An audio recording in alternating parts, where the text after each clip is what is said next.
Overhand rights team, let's have a look at them, how they're done, best way to throw them. Let's put them together. Let's go. Hey team, welcome back to the Sweet Science. Today we'll have a little look at that overhand right, the body mechanics behind it, what to do, what not to do, what to avoid. Let's have a look. So there's a few things that can go wrong with this punch, and there's a few things that can go right if it lands. Obviously, it's that big knockout shot. So mechanically, you need to be able to do a rear hook. The mechanics are the same. So we've done a video about the rear hook. I'll leave a link in the description below. You need to be able to do this mechanics without this hand coming past your nose line. So that is a push from the rear foot. Hip engages, hip turns, shoulder rotates, you pull the lead shoulder back, obviously the right shoulder if you're a southpaw. What actually changes is the shoulder trajectory. So when we do the rear hook, the shoulders do this. When we do the overhand right or left, obviously, it's the same mechanics, but that shoulder pulls down. Instead of that happens, okay?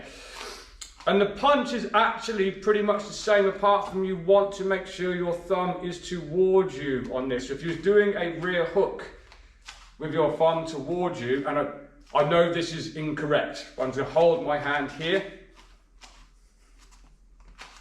That's the mechanics of the rear hook.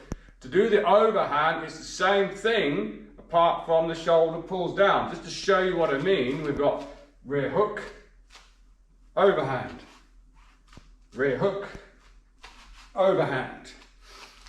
So let's have a little look how that looks on the bag. So we've just discussed that it's the same body mechanics. One drill I like to do myself, and I like to get our guys to do as well, is to literally, you can do this on a normal punch bag. I happen to be using the aqua bag.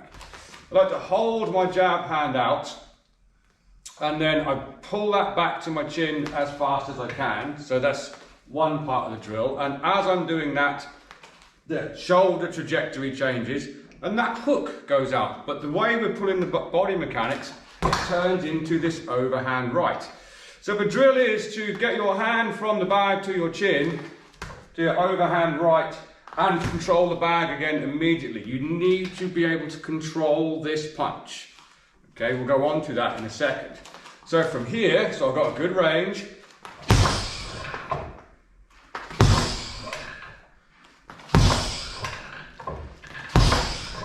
And you can work this drill with any of your straight back hands. That could have been a straight back hand, two, but that could have been a long range hook and an overhand from here, just so you can get control of your body mechanics. Remember, when you're doing your straight right, that is the end of the chain. Everything else goes, the hand goes last. When you're doing your long range hook, the hand gets released early. The chain starts, it comes around early, and with the overhand, the shoulder trajectory changes. It's the same body mechanics, shoulder trajectory changes. How that looks: straight right, long range hook, overhand. When you throw that overhand, you'll notice your thumb is down. It's here, but because my body mechanics, that hand ends up so the thumb is pointing down. It's something you want to look at. So we'll have a look at a few other things as well. So in that last section we spoke about, you need to be able to control this punch. You do. So what I mean by that, in the beginning we don't want this overhand doing this here. No need to practice like that at all. That would be, you're going to end up injuring your shoulder as well. Yes, it does happen. You see fighters do it all the time. Chuck Liddell, I do have an MMA background as well. You cannot deny that guy swung that punch, but he knocked out some elite level athletes with that. And he threw it like it was a ball and chain. It would start from down here, he'd be backing out, and he'd literally swing it like that. Worked to him. You have to learn to control the punch before you can do that though. So controlling the punch. You want to be practicing pulling it back to your chin. So a great drill I like to do in my shadow boxing when I'm working out is throw a jab, throw that overhand and put it back to my chin. Jab, overhand.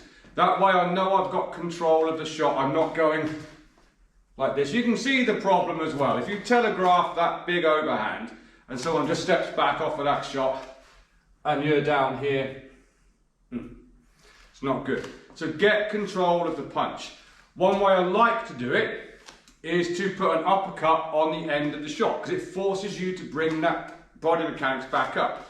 Here's the overhand and I bring in the lead hand uppercut afterwards. It makes you bring that shot back up again. So a great drill to work on for your shadow boxing would be a jab, overhand, lead hand uppercut. Jab, overhand, lead hand uppercut. And we end up being able to control the punch. Once you can do that, maybe you can start putting a bit of a swing behind it, but I don't recommend that to begin with. So let's look at that on the bag.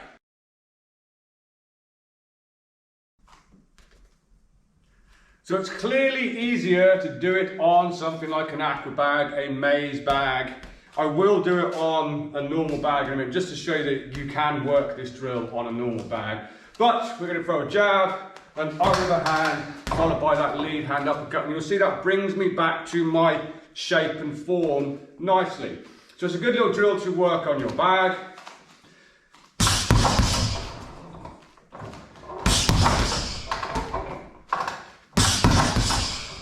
I've been a little bit careful with my lead shoulder, that is the damaged side. It's a great little shot to work. So I'll just show you how that works on a normal shaped punch bag as well.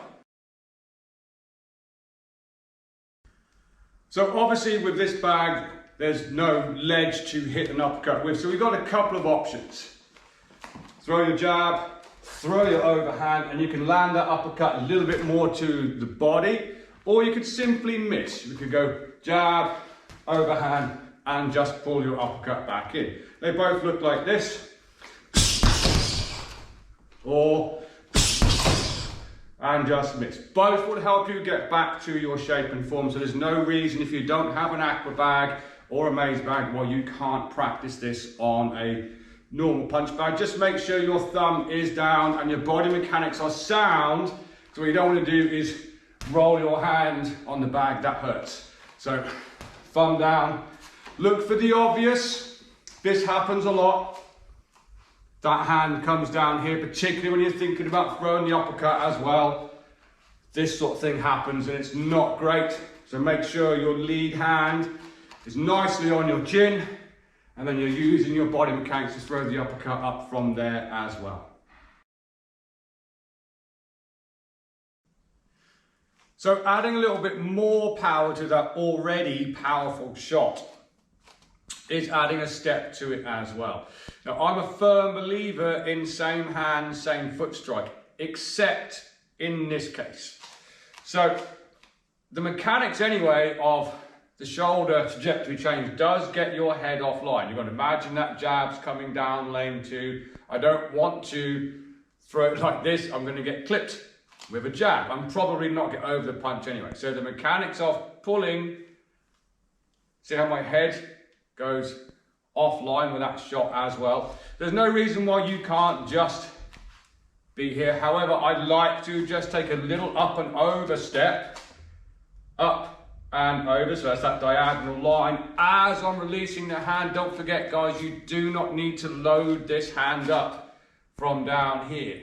Okay, it goes from my chin, I add a little tiny step, just for that extra bit of power as well. I'm not straightening the arm either. I have seen some people like try and straighten the arm when they do it, and hey, if that works for you, that works for you. Me personally, I've done that wrong before and I've hyperextended my arm. I've come out like that and obviously there's force going through the opposite side of your elbow. That was not pleasant. As I said, it's like a long range hook. That's about the bend I have in my arm. It releases from my chin I take that little up and over step just to make sure my head is nicely offline. It goes from my chin, and it's the same mechanics as a long range hook, just with that shoulder trajectory change. When you're practicing, do not get that really bad habit of swinging down, up and around. You don't need to. Control the punch first. Once you can control it, maybe you can start playing around with it from there. So we'll just have a look at what extra power that gives you when you take that step on the bag. So previously we had a hand on the bag, good full range, good turn of the shoulder, and I threw the overhand from here. There's nothing wrong with that at all. I'm going to be slightly further away this time, take that up and over step and deliver that overhand right. It does bring more mass into the equation, and speed times mass equals power. So I want to be just outside of range from here, so I can get a little up and over step.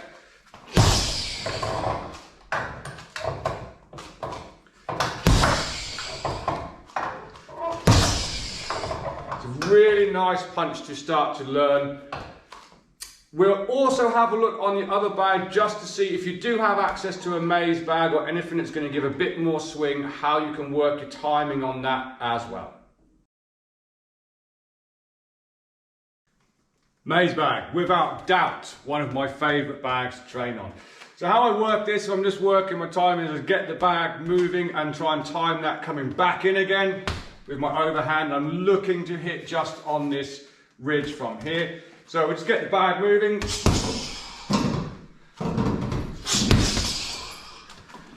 So it's a timing thing. Obviously, if I go too early, I've missed it. If I go too late, you're going to get this happen, which is not comfortable. So I suggest you work it a bit slower to begin with, literally kind of this pace. Just work the timing onto it. Now with the shoulder trajectory change. Once you've got a bit of a feel for it, put a bit more movement on the bag.